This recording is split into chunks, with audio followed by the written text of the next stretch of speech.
What happens when the most powerful woman in corporate America shows up at your door in the rain soaking wet and desperate to confess she's been in love with you all along? But that's just the beginning. Because Isabella Sterling, CEO of Sterling Industries, is hiding a secret that changes everything. She's dying. And Ethan Cross, the man who walked away from his dream job to save his sanity, is about to discover that sometimes the person you think you're saving is actually the one saving you. In this emotional journey of love loss and second chances, witness how two broken souls find healing in the most unexpected way. Will love be enough to overcome corporate sabotage, family betrayal, and a terminal diagnosis? Stay tuned to find out, and don't forget to like and subscribe for more incredible true stories that will restore your faith in love. I only have 18 months to live. CEO's secret disease changed everything when she met her former employee. The October rain hammered Richmond's streets like accusations from heaven, each drop carrying the weight of autumn's first real storm. At exactly 9:47 p.m., Ethan Cross heard the knock that would change everything. He'd been sitting in his apartment for 3 weeks now, surrounded by the evidence of a life derailed. Unemployment benefits, paperwork stacked next to takeout containers that told the story of a man who'd forgotten how to cook for himself. The manuscript he'd started 5 years ago, Roads to Nowhere, about a man who buys a vintage motorcycle and discovers himself on America's forgotten highways, lay open on his laptop, cursor blinking accusingly at the end of chapter 3. 3 weeks since he'd walked out of Sterling Industries. 3 weeks since he'd submitted his resignation to Isabella Sterling with hands that didn't shake, though they should have. 3 weeks of telling himself he'd made the right choice, that his mental health mattered more than the corner office or the six-figure salary or the way Isabella looked at him during board meetings, like he was the only person in the room who truly understood her vision. The knock came again, insistent, desperate.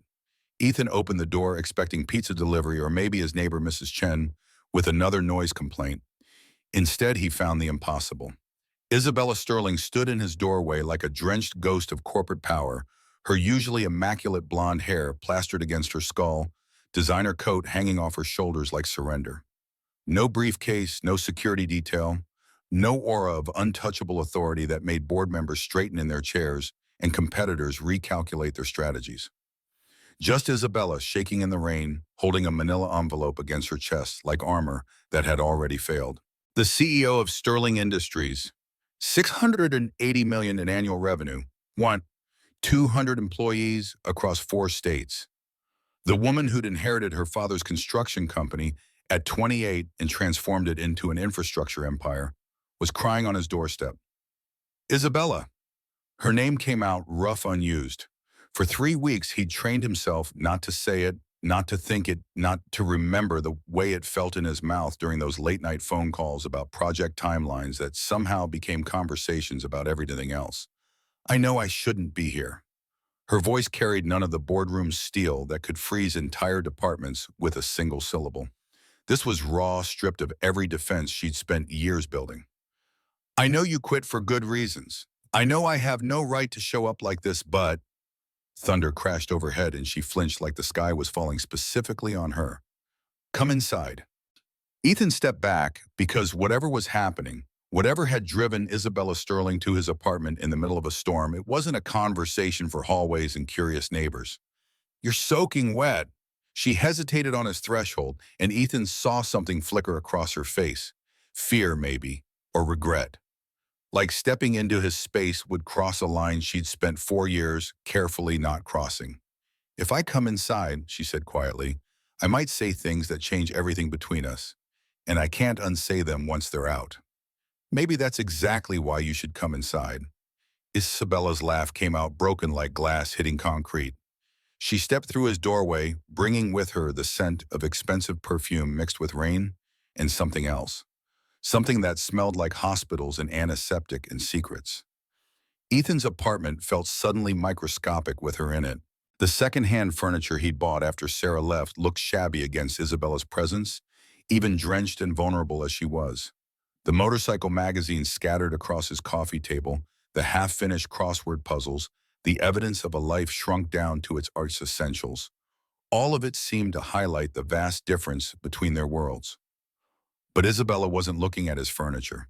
She was looking at him like she was memorizing his face, like this might be the last time she'd have the chance. You need dry clothes.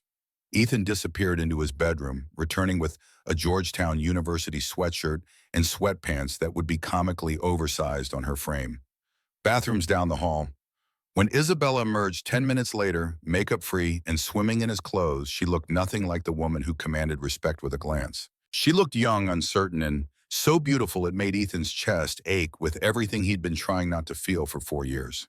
They sat on his couch, not touching, but close enough that the space between them felt electric. Isabella held the manila envelope in her lap, her fingers worrying at its edges like a prayer or a suicide note. I created a position for you, she said finally. Director of Employee Wellness and Culture. It's in there. Job description, salary benefits package. Her words came faster, like she was afraid of losing momentum. Remote work options, flexible hours, leading a company-wide initiative to prevent exactly what happened to you from happening to anyone else. Ethan took the envelope on autopilot, too stunned to process. Isabella, I can't, but that's not why I'm here. Her voice dropped to barely above a whisper. I mean it is. I want you to consider it. But that's not… She pressed her lips together, visibly fighting for composure. I've spent 3 weeks pretending I'm fine, telling myself that losing you was just business, that I could move on, like I move on from everything else. And I can't. The silence that followed felt like standing on the edge of a cliff, knowing that the next words would either build a bridge or send them both tumbling into the dark. I'm in love with you, Ethan. The confession hit him like a physical blow. 4 years of careful professional distance, of stolen glances across conference tables, of phone calls that lasted hours longer than they should have, of Saturday mornings when she'd find excuses to visit the manufacturing floor just to see him. All of it crystallized into this moment of impossible honesty. I have been for God probably since your second month at Sterling, when you redesigned that entire production workflow and saved us $2 million, then stayed after the meeting to ask how my day was going. Like the business success mattered less than whether I was okay. Isabella's hands were shaking now, the envelope crinkling in her grip. I couldn't say anything while you worked for me. Couldn't cross that line, couldn't risk your career or mine or the company, but you don't work for me anymore. She looked at him, then really looked at him, and Ethan saw 4 years of careful control cracking apart. So I'm here humiliating myself in the rain because the thought of you walking out of my life forever is worse than any rejection you could possibly give me. Ethan forgot how to breathe.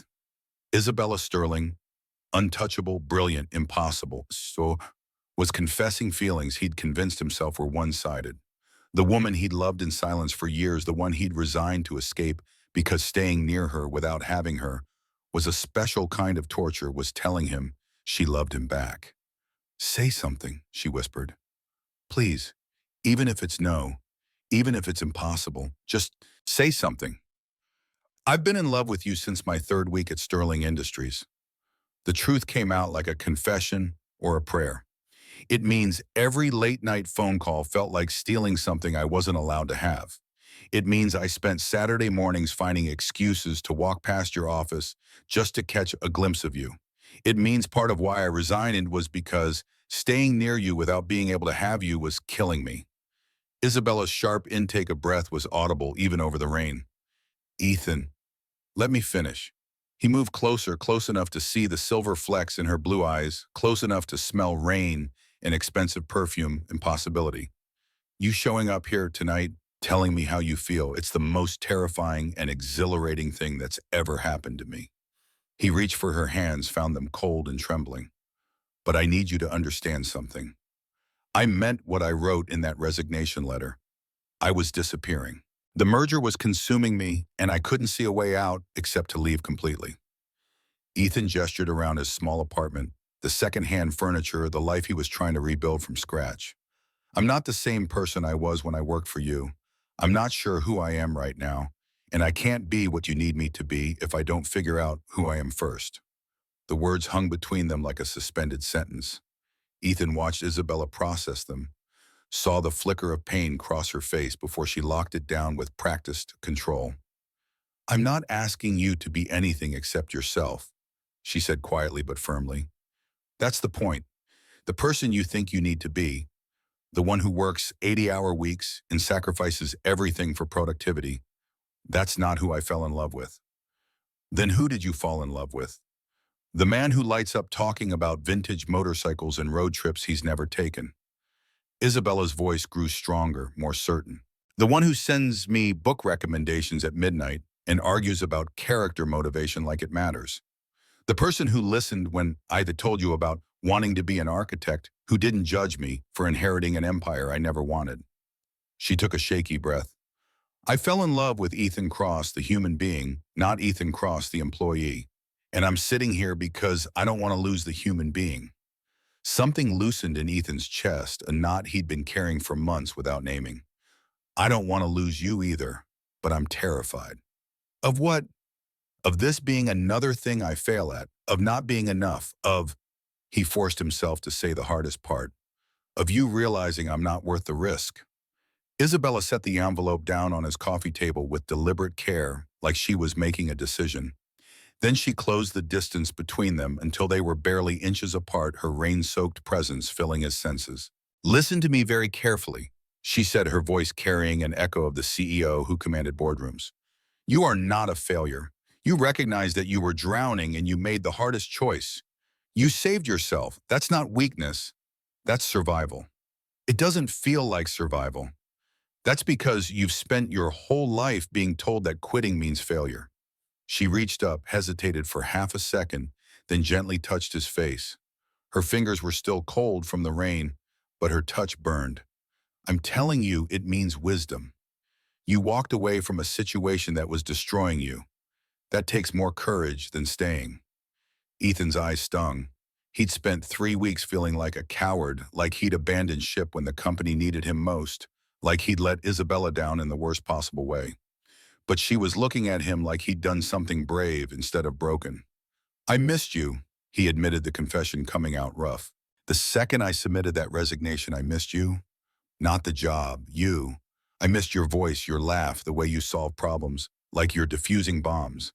I missed you so much, it felt like losing a limb. I missed you too. Her thumb brushed his cheekbone, a gesture so tender it made his breath catch. Those 3 weeks were the longest of my life. I kept reaching for my phone to call you, then remembering you were gone back. I'd see something I wanted to tell you about and realize I couldn't anymore. Her voice broke slightly.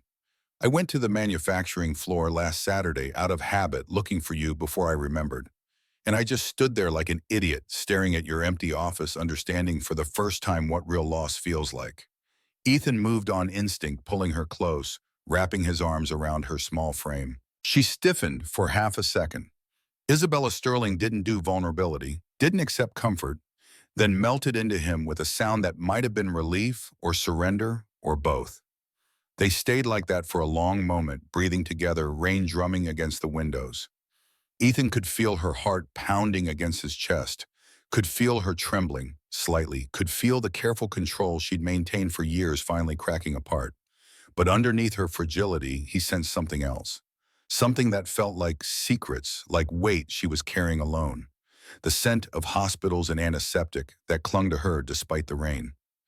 Isabella, he said carefully, is everything okay? I mean, besides this, besides us. You seem... She pulled back just enough to see his face, and for a moment something flickered in her eyes. Fear, maybe, or guilt. Like he'd just asked the one question she'd been hoping to avoid. I'm fine, she said, but it came out too quick, too practiced. Just tired. It's been a long few weeks. Ethan studied her face, noting the shadows under her eyes. That makeup usually hid the slight thinness to her cheeks that he'd attributed to stress. Something was wrong. He'd known Isabella for 4 years, had learned to read her micro-expressions during countless meetings, and something was definitely wrong. But before he could press the issue, she was kissing him.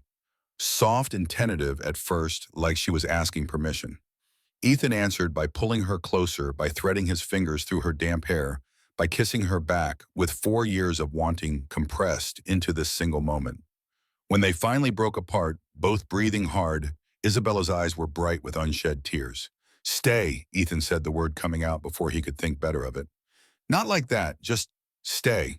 We can talk more or watch something or just exist in the same space without it being about work or crisis or anything except being together. She searched his face, and whatever she found there must have satisfied her because she nodded. I'd like that. They ended up on his couch with a blanket and a movie neither of them watched, content to simply be. Isabella curled against his side, her head on his shoulder, both of them learning the geography of being close without the pressure of what came next. Halfway through the film, Ethan felt her relax completely, her breathing evening out. He looked down to find her asleep, defenses finally down, trusting him enough to let go. He stayed awake watching her. This woman who commanded respect with a glance, who negotiated million-dollar contracts like other people, discussed the weather, who moved through the world with absolute certainty, now vulnerable and peaceful in his arms. But even in sleep, she looked fragile in a way that had nothing to do with size, like she was fighting something he couldn't see. Tomorrow would bring questions and logistics and the complex reality of building something real between them. Tomorrow he'd ask about the job offer and figure out what it meant to love someone without losing himself in the process. Tomorrow he'd press her about whatever was wrong because the scent of hospitals and secrets wouldn't leave his mind. But tonight, in his small apartment, with rain falling and a future unwritten, Ethan Cross held Isabella Sterling and felt for the first time in months like he was exactly where he needed to be. Outside, the storm was settling into steady rain, the kind that would last all night. Inside, two people who'd spent years loving each other in secret finally stopped pretending they didn't.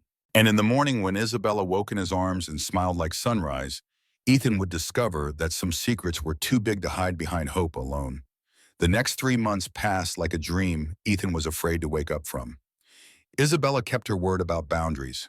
They were strictly professional at Sterling Industries, where she'd convinced the board to create the Director of Employee Wellness position for him. At work, she was Miss Sterling, and he was the new hire who happened to have revolutionary ideas about treating employees like human beings instead of renewable resources. But outside the office, they were Ethan and Isabella, learning each other like a language they'd been studying in secret for years. Saturday mornings found them in her garage, a converted 3-car space behind her Victorian mansion, where Ethan restored the 1973 Triumph Bonneville he'd bought on impulse during his second week of unemployment. Isabella would lean against the workbench, sketching architectural designs in a leather-bound notebook, while he worked on engine rebuilds and carburetor adjustments. You know, he said one December morning, wiping grease from his hands while watching her pencil move across paper, you could take classes, architecture school, there's still time to be who you wanted to be. Isabella looked up from her sketch, a community center with clean lines and unexpected angles, windows positioned to capture light in ways that suggested hope. I run a $680 million company, Ethan. I don't have time for classes. You found time for me. The pencil stilled in her hand.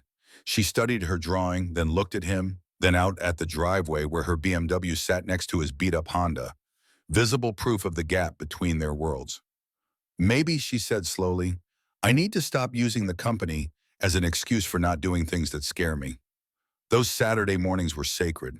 Ethan would arrive at 10 with 2 large coffees, and Isabella would already be in the garage wearing old jeans and a flannel shirt that made her look like someone's younger sister instead of a Fortune 500 CEO.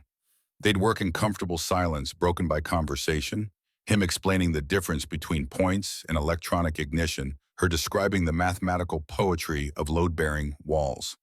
But Ethan began noticing things, small things that accumulated into a pattern of concern. Isabella was losing weight. Not dramatically, but enough that her clothes hung looser, her cheekbones stood out sharper. She attributed it to stress, to the new wellness initiatives they were implementing company-wide, to finally having time to work out regularly. She was tired more often, not just end-of-day tiredness, but the bone-deep exhaustion that made her fall asleep on his couch during movies, made her need extra coffee just to make it through morning meetings. And there were the appointments, always vague, always routine checkups or annual physicals that seemed to happen weekly.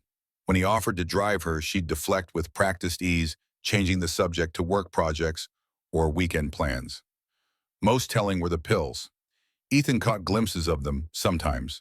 Prescription bottles in her purse, medications taken with careful timing that had nothing to do with vitamins or stress management. When he asked about them, Isabella would smile and mention preventive care, how important it was, to stay on top of health maintenance when you carried as much responsibility as she did.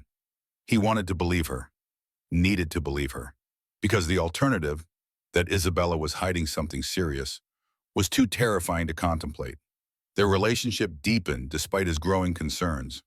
They talked for hours about everything except the medical appointments and the weight loss and the increasing frequency of her tired days.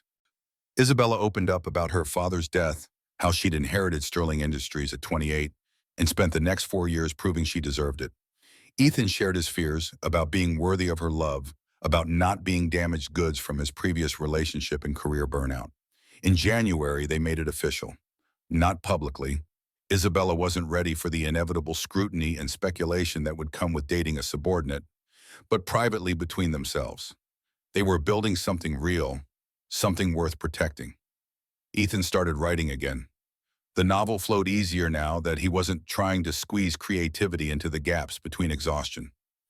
Roads to Nowhere had evolved from a story about escape to one about finding yourself, about discovering that freedom wasn't about running from something, but running toward who you were meant to be. Isabella began taking online architecture courses. 2 evenings a week, she'd spread textbooks across her dining room table like she was solving engineering problems, which Ethan supposed she was. Her face lit up when she talked about structural integrity and environmental design in ways that board meetings never achieved. Everything would have been perfect except for Victor Sterling. Isabella's uncle had been a presence in Ethan's peripheral vision since his return to Sterling Industries.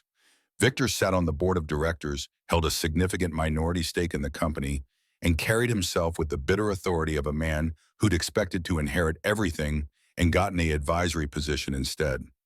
At 62, Victor Sterling still looked like the construction foreman he'd been in his 20s. Broad shoulders, calloused hands, the weathered face of someone who'd spent decades building things with his own sweat.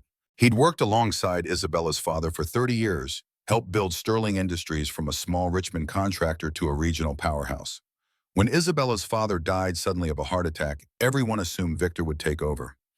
Instead, the company went to Isabella, the 28-year-old with an MBA and revolutionary ideas about employee treatment and corporate responsibility.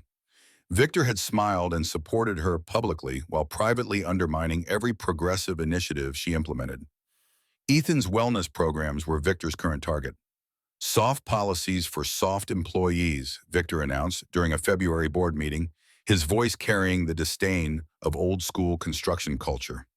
We're coddling people instead of making them stronger. My generation built this company through discipline and hard work, not therapeutic time off and stress management workshops. Ethan had prepared for this resistance. He pulled up data showing decreased turnover, improved productivity, and measurable increases in employee satisfaction. The numbers were undeniable. Results speak for themselves, Isabella said from her position at the head of the table, her CEO voice cutting through Victor's bluster. Ethan's programs are working. We're retaining talent, improving output, and building a sustainable culture. This isn't charity, it's strategic investment. Victor's smile was thin and dangerous. I'm sure Mr. Cross's programs are very thorough. I'm just concerned about the appearance of favoritism. When a CEO hires someone she has a personal relationship with, it raises questions about objectivity. The temperature in the room dropped 10 degrees. Isabella's face went perfectly blank the way it did when she was fighting not to reveal anything. Ethan felt his stomach drop because Victor knew. Somehow, despite all their careful boundaries and professional distance, Victor Sterling knew about their relationship. I'm not sure what you're implying, Isabella said, her tone arctic. I'm not implying anything. Victor leaned back in his chair, satisfaction radiating from every pore. I'm simply noting that Mr. Cross resigned from this company, spent 3 months unemployed, then returned to a position created specifically for him by our CEO. One might wonder about the circumstances that led to such unusual hiring practices. David Reynolds, the VP of Operations, and one of Ethan's few allies on the executive team, spoke up. Ethan's qualifications are outstanding. His programs are exceeding every metric. Whatever process led to his hiring, the results justified the decision. Oh, I'm sure the process was very personal. Victor's smile sharpened. Isabella has always been thorough in her employee relations. Isabella stood so abruptly her chair rolled backward. This meeting is adjourned. Victor, I'd like to see you privately. The room cleared quickly, leaving Ethan alone with the knowledge that their careful secret was blown, and Victor Sterling was planning something that would make their previous challenges look like warm-up exercises. That evening, Isabella arrived at Ethan's apartment with takeout Thai food and the careful composure of someone holding herself together through sheer willpower. "How bad is it?" Ethan asked without preamble. "Victor knows about us, has known for weeks apparently. He's been gathering evidence. Photos of us at restaurants, records of the pod offer timeline, witnesses who saw us together during your unemployment period." Isabella picked at her pad thai without eating. "He's planning something bigger than boardroom innuendo." "What kind of evidence could he possibly have?" "We've been careful." Isabella's laugh came out bitter. "Careful doesn't matter when someone's motivated enough to dig. Victor's been waiting 4 years for an opportunity to undermine me.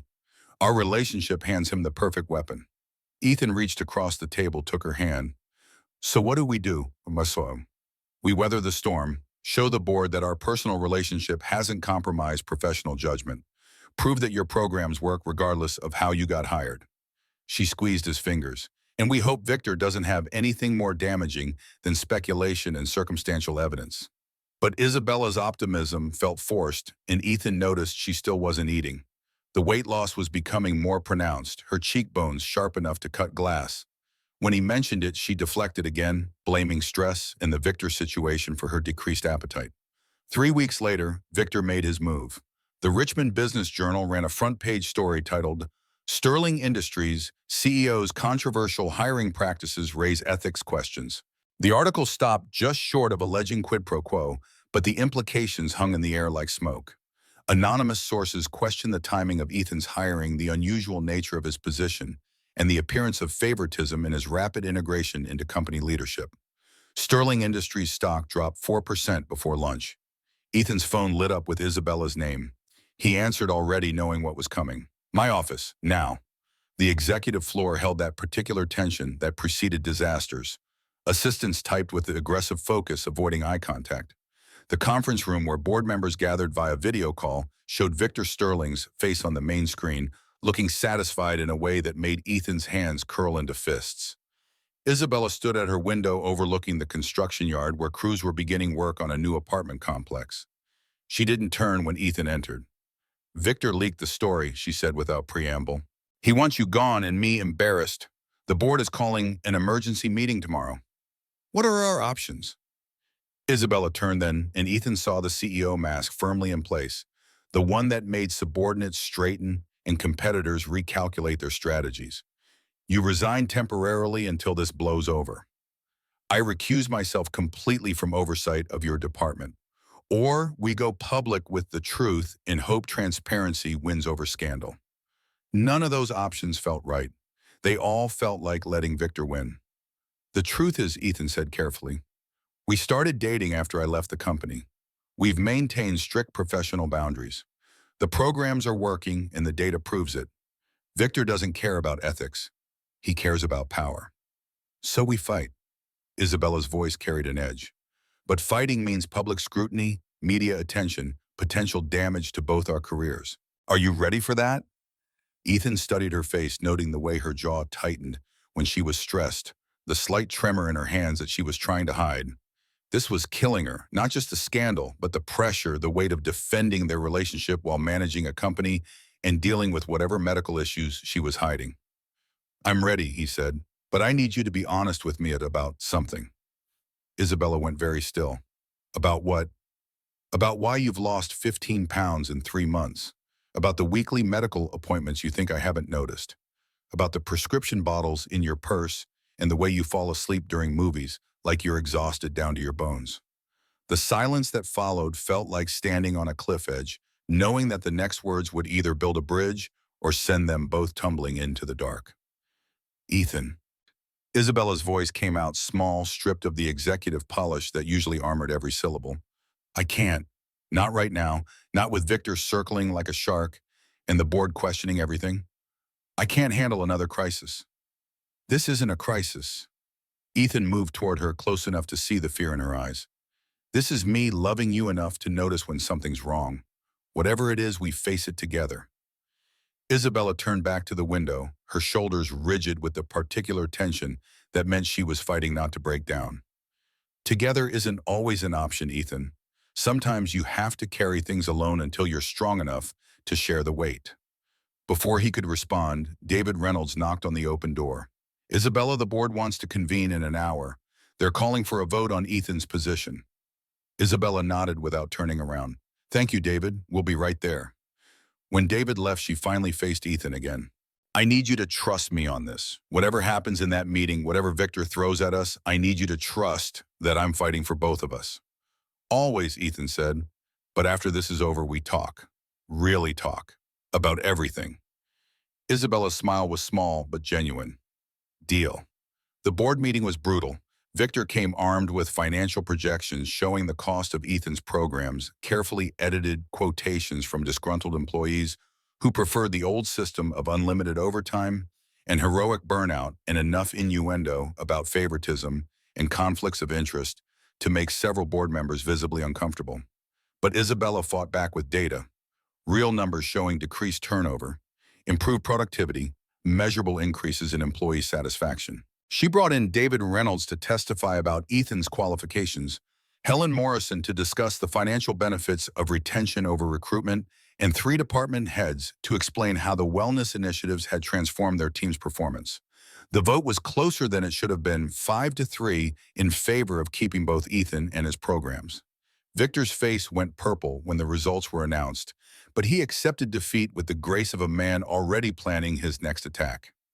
Driving home that evening, Isabella was quiet, staring out the window at winter, giving way to early spring. Ethan had won. His position was secure. His programs were expanding. Victor had been temporarily defeated. But victory felt hollow when the woman he loved was disappearing before his eyes. Isabella, he said carefully, we need to talk about. Dr. Chen says I have 18 months. The words hit him like a physical blow. Isabella's voice came out flat, emotionless, like she was discussing quarterly projections instead of a death sentence. Pancreatic cancer stage 3. They caught it during a routine physical in October, right around the time you resign. I've been in treatment since November. Ethan pulled over to the side of the road, hands shaking too badly to drive safely. 18 months. If I'm lucky, if the chemotherapy works better than expected, if I'm the statistical outlier that beats the odds. Isabella still wasn't looking at him, her voice staying clinical. Dr. Chen is excellent. The treatment plan is aggressive, but the prognosis is realistic. Everything clicked into place. The weight loss, the exhaustion, the weekly appointments, the way she'd been holding herself like something precious and fragile. Isabella had been dying for months while fighting Victor Sterling and defending their relationship and building a wellness program and falling in love. Why didn't you tell me? Ethan's voice came out raw. Because I couldn't bear to watch you look at me differently. Because I didn't want to be someone's dying girlfriend instead of just me. Isabella finally turned to face him, tears streaming down her cheeks. Because I was selfish enough to want to be loved for who I am, not pitied for what's happening to me. Ethan unbuckled his seatbelt, pulled her into his arms, felt her shake apart against his chest. They sat on the side of the road while traffic passed and early spring rain began to fall, holding each other like they could stop time through sheer force of will. 18 months, Isabella whispered against his shoulder, is enough time to fall deeper in love than I've ever been. It's enough time to see you finish your novel and take that cross-country motorcycle trip. It's enough time to design buildings I'll never see constructed, but will exist on paper as proof that I dream beyond the company I inherited. She pulled back to look at him, eyes bright with tears, and something that looked like hope. It's enough time to be happy if you'll let me be happy with you. Ethan kissed her forehead, tasting salt and promises, and the bitter sweetness of time becoming suddenly precious. We're going to fight this. Whatever treatment options exist, whatever experimental trials might help. We're going to live, Isabella corrected gently. Really live for however long we have. And if you're very good to me, I might even let you take care of me when the treatments get rough. Outside, spring rain washed away winter's last traces. Inside Ethan's Honda, 2 people who'd spent months building something beautiful faced the reality that love didn't make you immune to loss. It just made loss worth risking everything. The next morning, Isabella woke up in Ethan's bed for the first time, her head on his chest, listening to his heartbeat like it was music. They'd talked until dawn about treatment schedules and work accommodations and how to tell the people who mattered without turning her diagnosis into company gossip. But first they had coffee and terrible morning hair and the simple luxury of watching each other exist in daylight. Isabella sketched while Ethan made breakfast, both of them learning that crisis could coexist with contentment, that knowing time was limited could make every moment feel intensely present. "What are you drawing?" Ethan asked, setting down a plate of the scrambled eggs that Isabella would pretend to eat while actually pushing around with her fork. "Our house," she said, showing him the design. "The one we might build someday when I step down from Sterling Industries and you finish your novel. Something modern but warm with a workshop for motorcycle restoration and a studio for architecture practice." Ethan studied the sketch, seeing in it everything they'd become and everything they might still have time to build. The perfect balance of his practical nature and her precise vision space for individual pursuits that supported rather than competed. "It's beautiful," he said, and meant it. "When do we start?" Isabella's smile was radiant. "How about right now, when the spring became summer, and summer brought its own challenges?" Isabella's chemotherapy schedule, every 2 weeks administered through a port surgically placed below her collarbone, meant careful planning around board meetings and construction deadlines. Ethan learned to read the signs: the morning nausea that arrived 2 days after treatment, the profound exhaustion that hit on day 4, the gradual return to something approaching normal energy by day 10. He also learned that watching someone you love fight for their life was both easier and harder than expected. Easier because Isabella faced cancer with the same methodical determination she brought to quarterly projections, researching treatment options, and nutrition plans, and exercise routines like she was optimizing business processes. Harder because there were days when the disease won, when she'd spend entire afternoons asleep on his couch while he worked quietly nearby, afraid to leave in case she woke up needing something. The wellness programs at Sterling Industries expanded beyond Ethan's most optimistic projections.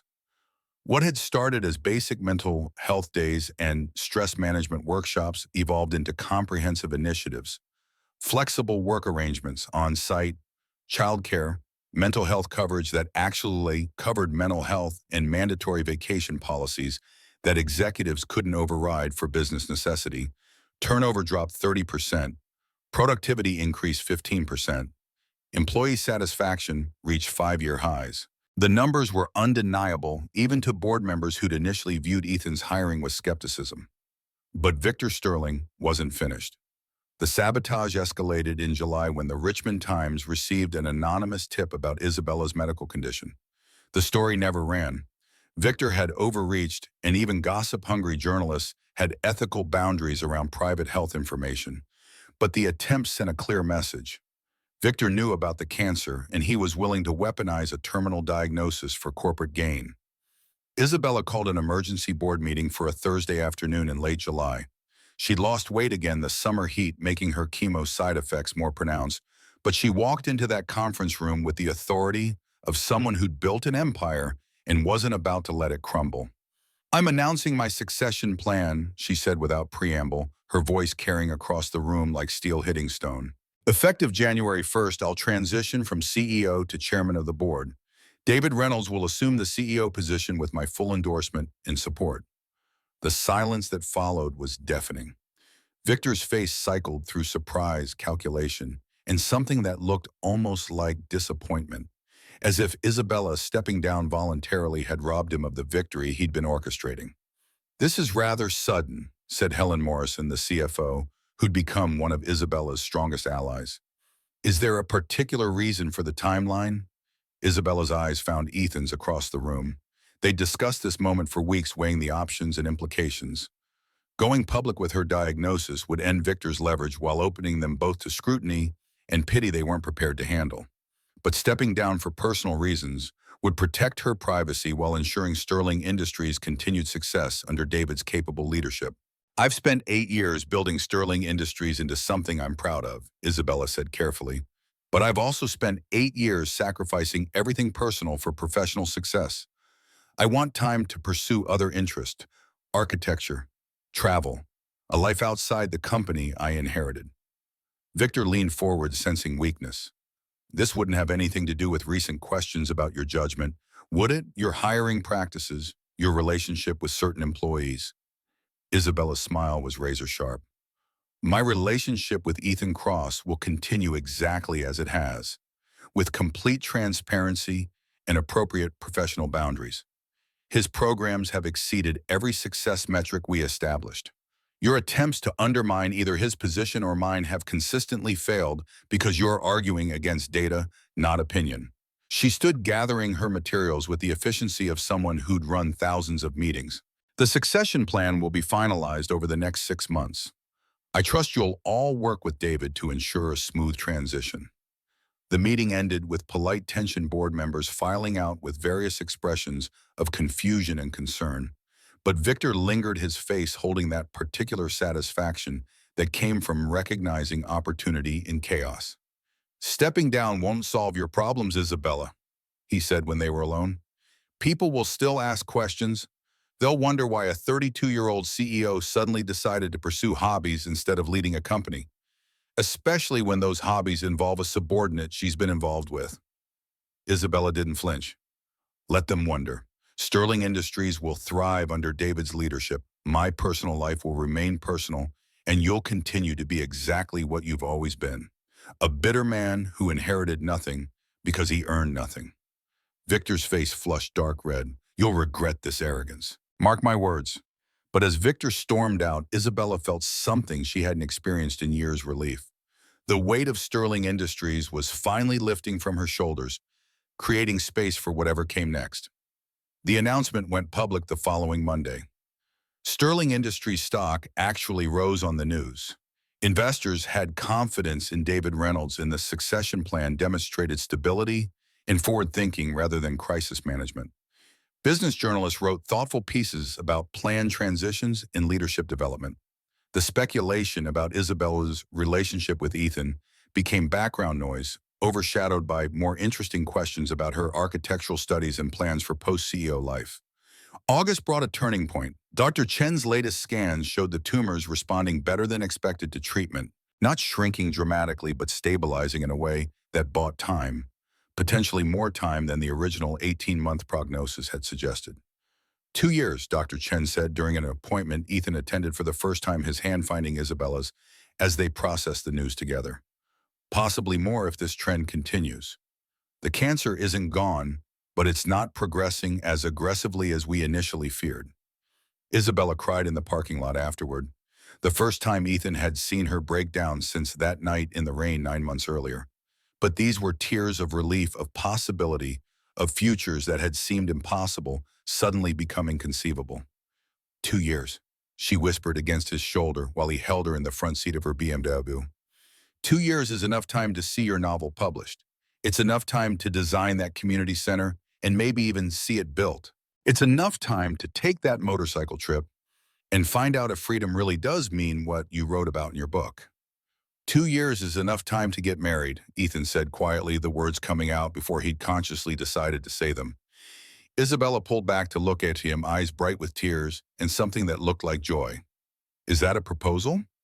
It's a proposal to propose properly, with a ring and a plan, and maybe somewhere more romantic than a hospital parking lot. Ethan smiled, feeling lighter than he had in months. Unless you object to marrying a mostly unemployed novelist with a motorcycle obsession and a tendency to overthink everything. I object to the mostly unemployed part, Isabella said, laughing. You're the director of employee wellness at Sterling Industries. You're writing the most important novel about self-discovery I've ever read, and you've managed to love me through chemotherapy and corporate sabotage in my complete inability to ask for help. That's not unemployed, that's accomplished. They drove home to Isabella's Victorian mansion. Ethan had been spending most nights there since her diagnosis became public between them, and spent the afternoon planning futures that had seemed impossible 12 hours earlier. Not perfect futures because cancer didn't disappear just because scans looked promising, but hopeful ones. Futures that included finished novels and architectural licenses and motorcycle trips across highways Isabella had never seen. September brought Victor Sterling's final gambit. The attempted hostile takeover was sophisticated and well-funded, involving a consortium of investors who'd been quietly buying Sterling Industries stock for months. Victor had been building toward this moment since Isabella's succession announcement, using her transition away from daily operations as evidence of weakness and instability. But he'd underestimated David Reynolds, who'd spent 2 years learning from Isabella's strategic playbook. The defense was swift and comprehensive, employee testimonials about company culture, financial projections, showing sustained growth, and a carefully orchestrated media campaign highlighting Sterling Industries' industry leadership and innovation. Most devastating to Victor's cause was the revelation that his investor consortium included several companies with troubling labor practices and environmental records, exactly the kind of corporate values Sterling Industries had spent years rejecting. The board voted unanimously to reject the takeover bid, and Victor Sterling resigned his position in disgrace rather than face the inevitable shareholder lawsuits. "He's finished," David reported to Isabella and Ethan over dinner at their favorite restaurant, the one where they'd had their first official date 10 months earlier. "The SEC is investigating the takeover attempt for potential securities violations. His reputation in the construction industry is destroyed. He's 62 years old with no company, no board positions, and a legal bill that'll cost him whatever retirement he'd planned." Isabella felt no satisfaction in her uncle's downfall, only relief that the threat was finally ended. "He could have been part of building something better," she said quietly. "Instead, he chose to tear down what already existed. That's the difference between construction and destruction. One creates value, the other just creates rubble." October marked 1 year since that rain-soaked evening when Isabella had appeared at Ethan's door. They celebrated at the garage, where he'd finally completed the Triumph restoration, the vintage motorcycle gleaming like evidence of persistence and patience rewarded. "Ready for that road trip?" Isabella asked, running her hand along the polished fuel tank. "Are you sure you're up for it?" The chemo schedule.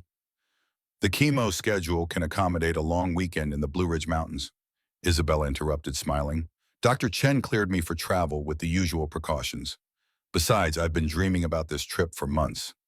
They left on a Friday morning in late October, Isabella riding behind Ethan on the Triumph, for the first time her arms wrapped around his waist as they navigated Richmond's early morning traffic toward highways that led to mountains and possibility. The trip was everything Ethan had written about in his novel and more.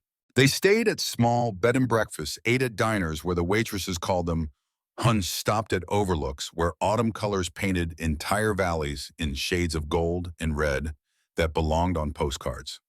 But the best moments were the quiet ones, Isabella sketching mountain architecture, while Ethan wrote in a coffee shop in a town whose name he forgot, but whose peacefulness he'd remember forever.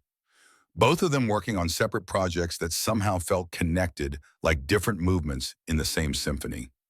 On their last night at a bed and breakfast outside Asheville, with views that stretched to North Carolina's horizon, Isabella showed him the final design for the community center she'd been working on for months.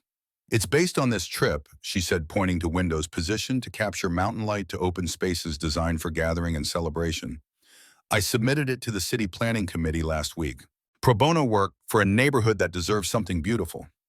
Ethan studied the drawings, seeing in them everything Isabella had become: the architect she'd always wanted to be, the leader who'd learned to build with people instead of over them, the woman who'd faced terminal illness and chosen to create rather than surrender. "It's perfect," he said. "When do they break ground?" "Spring if the proposal is accepted. I'll be chairman by then, with enough time to oversee the project personally." Isabella's smile was radiant. "It feels strange building something I might not see completed. But maybe that's the point. Maybe the best things we create outlast us anyway."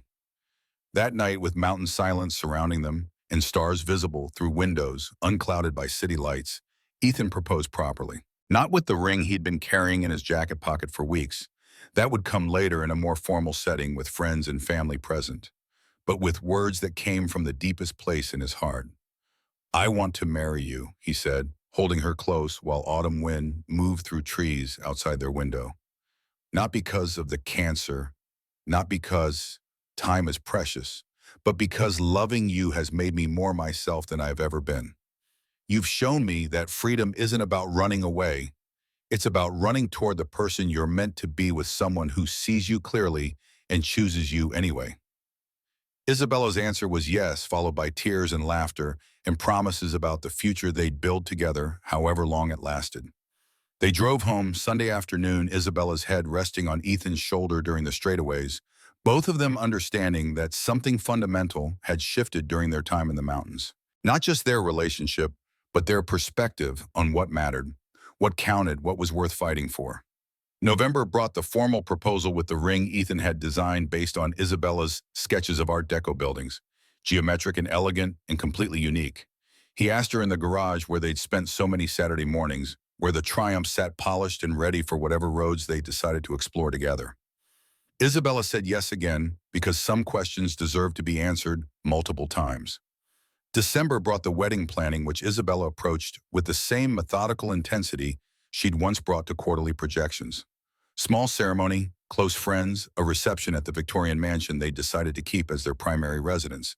David would serve as Ethan's best man, Helen Morrison, as Isabella's maid of honor, because the people who'd supported them through corporate warfare deserved to celebrate their happiness.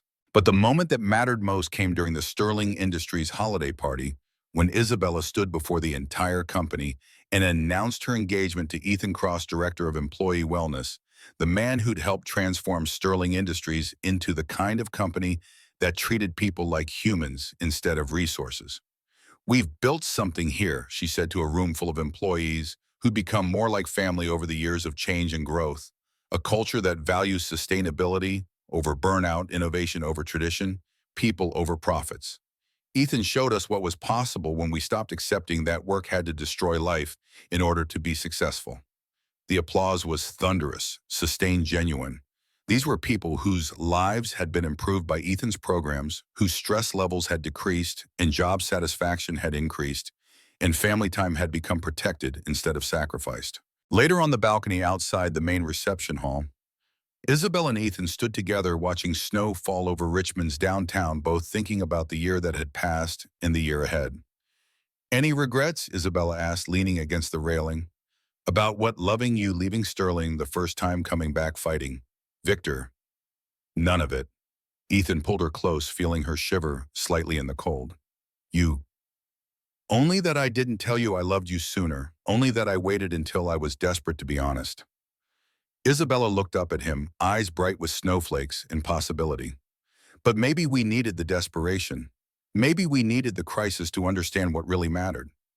Inside, the party continued, employees celebrating a year that had been transformative for the company and life-changing for its leadership. But Ethan and Isabella stayed on the balcony a little longer, watching snow accumulate on the city, where they'd found each other, where they'd built something worth protecting, where they'd learned that love could coexist with loss and still choose hope. 6 months later, they married on a Saturday afternoon in May, with spring light streaming through the windows of the Victorian mansion, and friends gathered to witness promises that felt both sacred and inevitable. Isabella wore a dress she'd designed herself, simple lines with unexpected details, like the buildings she drew in her spare time. Ethan wore his grandfather's watch and a smile that hadn't left his face in weeks. Goddard Chen attended the wedding along with David Reynolds and Helen Morrison and Jake Mitchell and all the Sterling Industries employees who'd signed petitions supporting Ethan's programs during Victor's attempted coup. The ceremony was small but significant, witnessed by people who understood that what they were celebrating was bigger than two individuals choosing each other. It was the triumph of hope over fear, of building over destroying, of choosing love, even when time was uncertain and futures were fragile. The reception lasted until midnight, with dancing and speeches, and the kind of joy that comes from understanding how precious ordinary happiness really is. But the moment Ethan would remember most clearly came during their first dance, when Isabella whispered against his ear that the community center proposal had been accepted, that construction would begin in August, that she'd get to see something she'd designed rise from blueprints to reality. 2 years, she said, echoing Dr. Chen's revised prognosis. Maybe more if we're lucky. Either way, enough time to build something beautiful.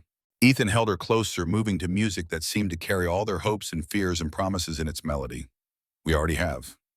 Outside the Victorian mansion, Richmond settled into another spring night. Inside, newly married and surrounded by people who'd supported them through corporate warfare and medical crises, in the complicated work of loving someone while staying true to yourself, Isabella. Sterling Cross and Ethan Cross danced like they had all the time in the world. And maybe for now they did.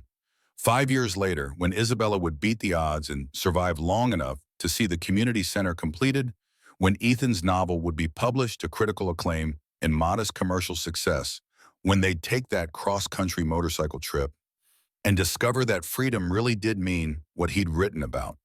They'd look back on their wedding day as the moment they stopped running from uncertainty and started embracing it. Because that was what love was, choosing each other again and again through chemotherapy and corporate sabotage in the inevitable friction of two strong people learning to build something together.